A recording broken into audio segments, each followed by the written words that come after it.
Bienvenidos a esta clase virtual número 28, relativa a la historia acerca del átomo y las moléculas, es decir, cómo evoluciona históricamente el concepto de átomo desde los días de los filósofos griegos. Las primeras ideas de la composición de la materia, la curiosidad innata del ser humano y su afán por saber que está compuesto el mundo que lo rodea, junto con los aportes de muchos hombres y mujeres a través de la historia de la humanidad, permitieron, por supuesto, la construcción y el desarrollo del conocimiento general y particular de la química.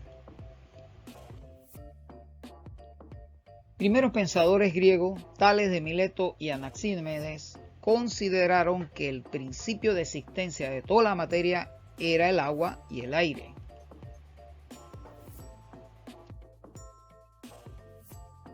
Heráclito consideró que el elemento fundamental de todo era el fuego.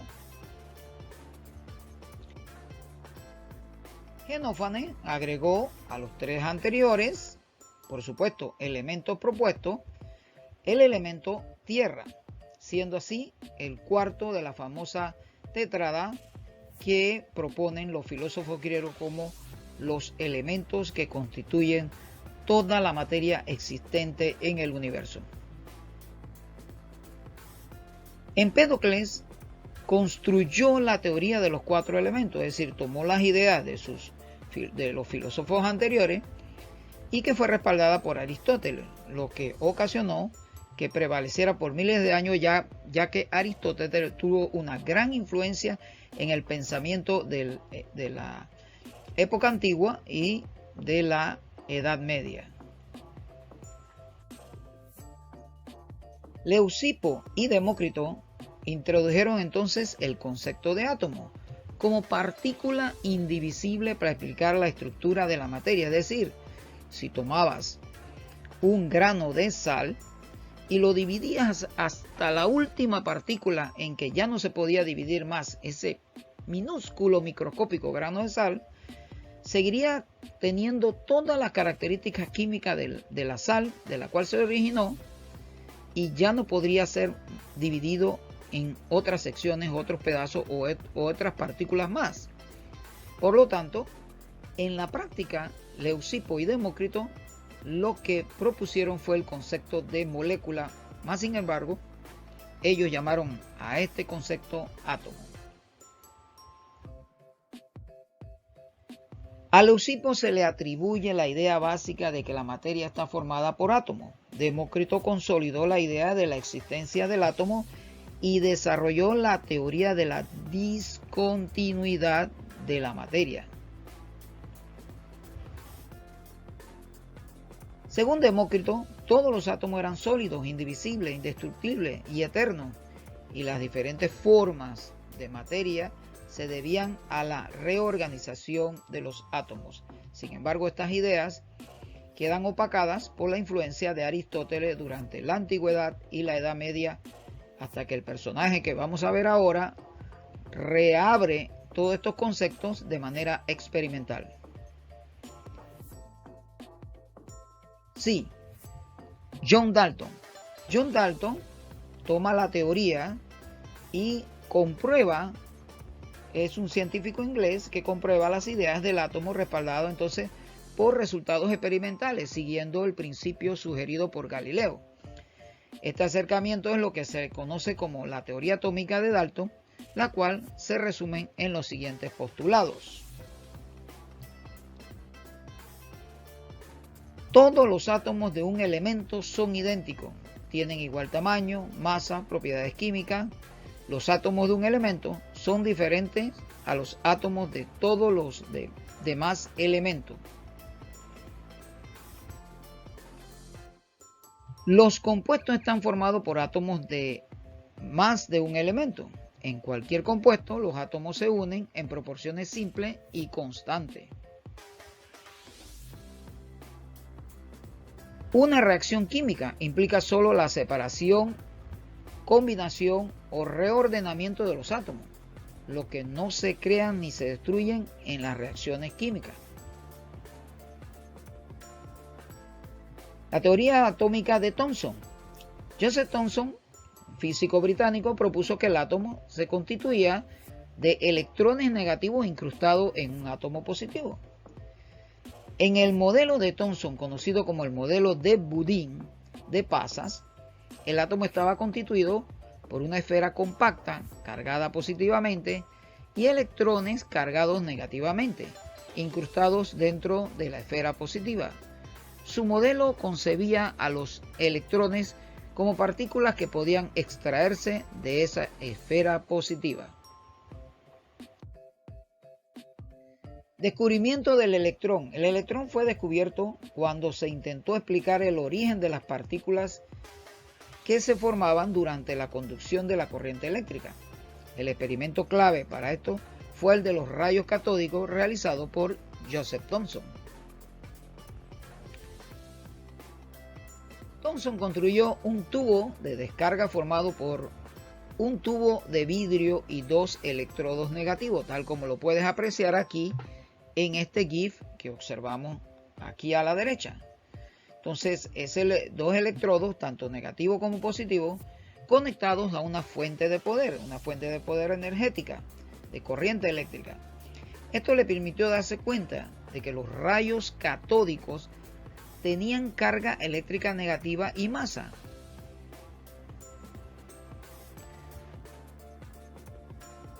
Thomson llamó a los rayos catódicos haces de electrones, pues al colocar un campo magnético generado por un imán, estos rayos se desvían de su trayectoria rectilínea perfectamente hacia el lado positivo del imán, lo que sugería que estos rayos tenían carga eléctrica negativa, tal como lo puedes apreciar aquí en las imágenes que están acompañando esta ilustración. Sí, estas imágenes que acompañan a esta diapositiva.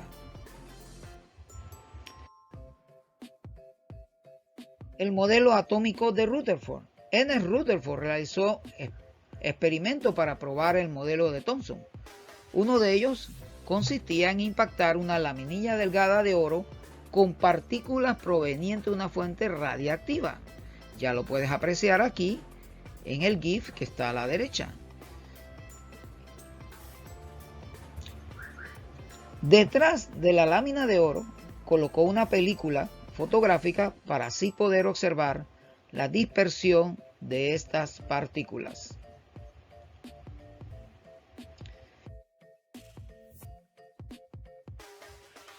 En este experimento, conocido como el experimento de la laminilla de oro, observó tres cosas.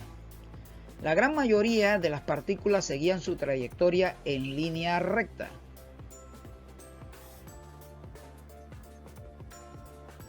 Una cantidad menor de partículas se desviaban con ángulos de mayores de 90 grados. Una ínfima parte de las partículas rebotaban, lo que sugería que la materia no se distribuía uniformemente alrededor del átomo, sino que existía una zona central donde se concentraba la mayor parte de la masa y toda la carga positiva, a la que él llamó núcleo.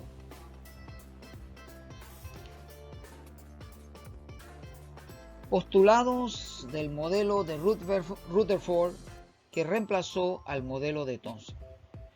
Los núcleos de los átomos son regiones centrales pequeñas cargadas positivamente donde se concentra su masa. Los electrones se mueven alrededor del núcleo en forma similar a como lo hacen los planetas alrededor del Sol y, al moverse, concentran la carga positiva del núcleo.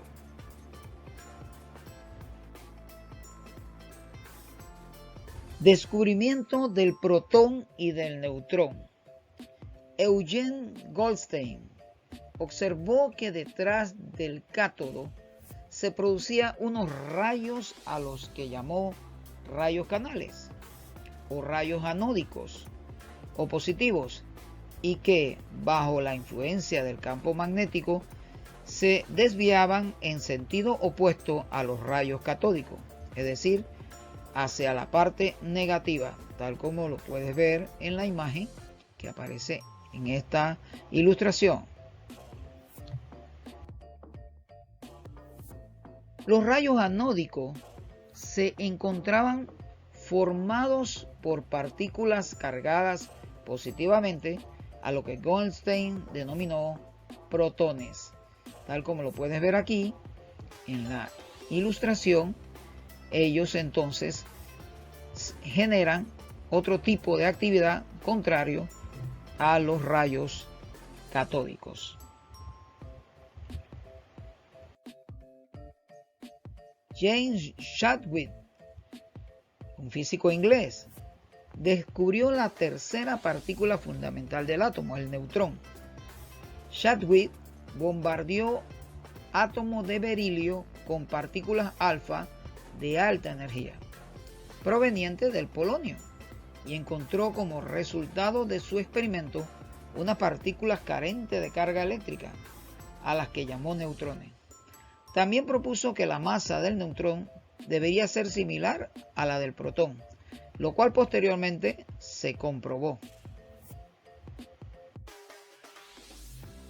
Como puedes ver aquí, en esta imagen aparece el núcleo del átomo, los electrones que rotan alrededor en órbitas, y junto a los protones están los neutrones.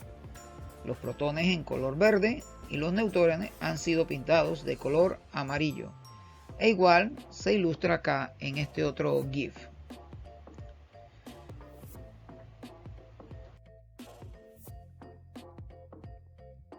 Max Planck, físico alemán, propuso que los electrones emitían o absorbían energía discontinuamente en forma de paquetes de energía que denominó quantos, del latín quantum, que significa cantidad elemental. Tal como lo puedes apreciar aquí, un electrón recibe energía, sube de nivel de órbita, y para poder regresar a su órbita anterior tiene que liberar esa energía. A esa energía que libera el electrón se le llamó fotón, y este se emite en forma de luz y calor. Y a ese movimiento que hace el electrón para llegar a esa órbita, esa energía que absorbe, es lo que se llaman entonces quantum. Albert Einstein colaboró en los estudios de Planck y basándose en ellos demostró que los paquetes de energía o quantum emitidos o absorbidos por una partícula cargada eran proporcional a la frecuencia de la luz o radiación. Como puedes ver, la luz blanca, la luz solar o la luz de una lámpara tienen frecuencias electromagnéticas en la cual se descomponen en colores diversos según la frecuencia que cada color tiene al pasar por un prisma, lo que corrobora los hallazgos de Albert Einstein. Niels Bohr, basado en el modelo de Rutherford y en los conocimientos de los trabajos de Planck y Einstein, elaboró las siguientes descripciones. El átomo tiene un núcleo central donde se concentra casi la totalidad de su masa. Allí se encuentran los protones y los neutrones, tal como lo ves aquí, protones y neutrones.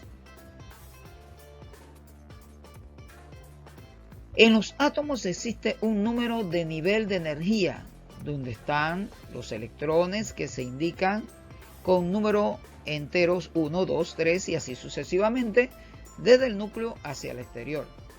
La energía de cada nivel aumenta conforme se incrementa el número de nivel, como está representado en esta imagen GIF que tenemos a la derecha. Aquí están los niveles de energía a lo que él llamó órbitas o niveles orbitales.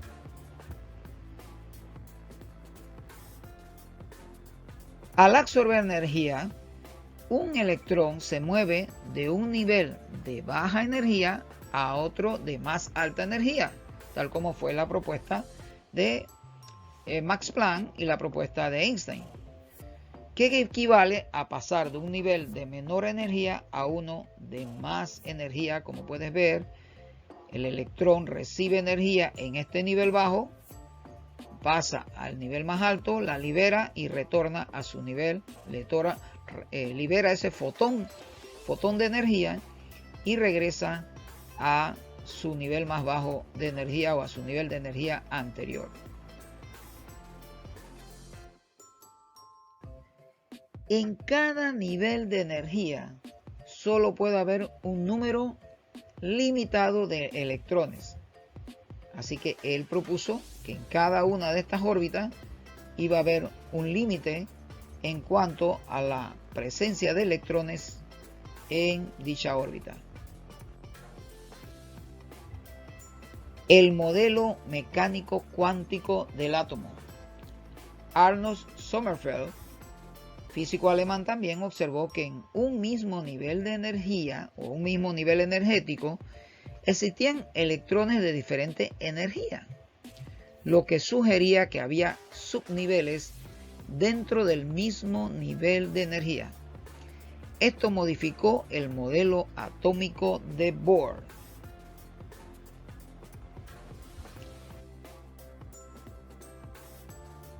Modelo mecánico cuántico. También aporta aquí Louis Broglie, científico francés, que propuso que las ondas se comportan como partículas y las partículas poseen propiedades ondulatorias.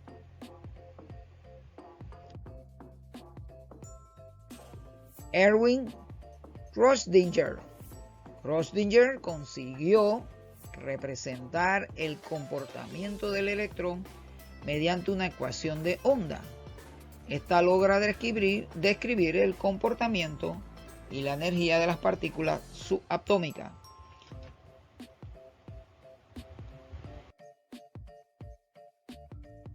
El físico alemán Werner Heisenberg concluyó que es imposible determinar con precisión la posición y la velocidad de una partícula en forma simultánea. Mientras más exacta sea la determinación de una de estas propiedades, más inexacta será entonces la otra propiedad.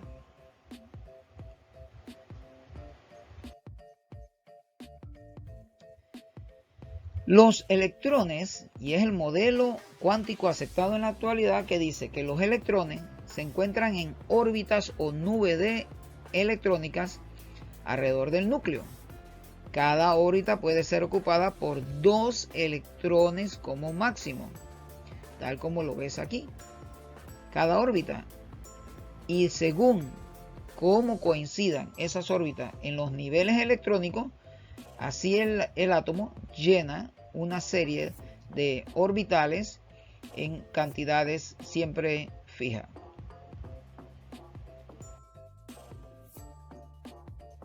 Dentro de la nube, los electrónicos están ordenados en niveles y subniveles de energía. En estos niveles de energía, para mantener esa actividad electrónica y esa actividad, de capacidad de energía que el átomo tiene. El núcleo atómico, formado por protones y neutrones, ocupa la región central del átomo. Allí está casi toda la masa del átomo, como lo puedes apreciar acá y como se simboliza en el GIF que tenemos a la izquierda.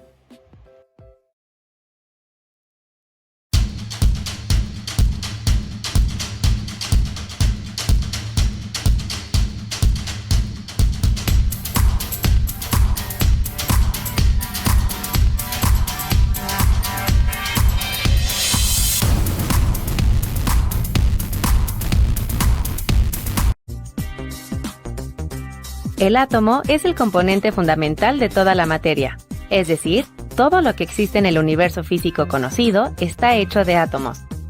El átomo es la partícula más pequeña de un elemento, que conserva todas sus propiedades químicas. A lo largo de la historia se han planteado diversos modelos para explicar la estructura y funcionamiento del átomo. En el siglo VI a.C., Demócrito imaginó que todas las cosas estaban conformadas por partículas pequeñas, indestructibles, invisibles e indivisibles, y las llamó átomos. Esta fue la primera noción del átomo en la historia. Mucho tiempo después, en 1808, John Dalton retomó esta idea y desarrolló la teoría atómica, en la cual postuló que el átomo es la partícula fundamental e indivisible de la materia. Los átomos de diferentes elementos tienen masa y propiedades diferentes. El átomo puede asociarse con otros para formar moléculas. Los compuestos químicos se forman por la unión de dos o más átomos de diferentes elementos. Más tarde, en 1904, Joseph Thomson experimentó con un tubo de rayos catódicos y descubrió partículas negativas dentro del átomo, a las que posteriormente se les denominó electrones. Thomson pensó que si los electrones eran negativos, debía existir una carga positiva, y así diseñó su modelo conocido como pastel con pasas o budín, donde el pan representaba al átomo con carga positiva y los electrones se encontraban incrustados como si fueran pasas. A partir de ese momento se concibió al átomo como divisible. Pocos años después, en 1911, Ernest Rutherford estudiaba la radioactividad y descubrió 3 tipos de radiaciones: alfa, beta y gamma. Sus experimentos sobre radiaciones le permitieron concluir que el átomo es un espacio vacío, dentro del cual se encuentra un núcleo positivo con partículas subatómicas de carga eléctrica positiva a las que llamó protones, y que a su alrededor giran los electrones. En 1913, Niels Bohr propuso que los electrones se desplazan alrededor del núcleo en órbitas circulares como el sistema planetario. Llamó a estas órbitas niveles energéticos, pues un radio mayor tenía más energía que uno pequeño. Su modelo explicaba la conducta del átomo y la estabilidad de los electrones. Esta fue la base para los siguientes modelos. Hacia 1915, Arnold J. Sommerfeld representó las órbitas circulares y elípticas y asignó números del 1 al 7 o letras de la K a la Q comenzando por el interior.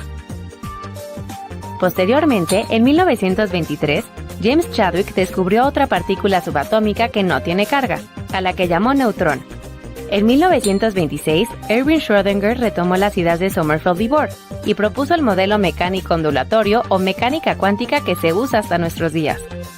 Este modelo considera partículas subatómicas con características propias. Los electrones constituyen el 99.9% del volumen del átomo y el núcleo el 0.1%. Aunque el modelo actual considera otras partículas subatómicas, basta conocer 3 para entender y explicar la diversidad de los elementos en las clases de química. El electrón, que tiene carga negativa y orbita alrededor del núcleo, el protón, que tiene carga positiva, y el neutrón, que no tiene carga.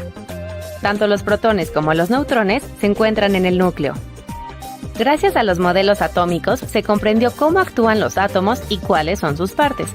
Con base en estos conocimientos, se logró explicar la manera en que los elementos se unen y conforman distintos tipos de materia. Claramente explicado, presenta.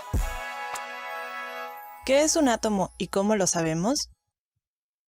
Los átomos son los componentes fundamentales de la química. Al igual que los productos horneados están hechos de una colección de diferentes tipos de ingredientes, la materia misma está hecha de una colección de diferentes tipos de átomos.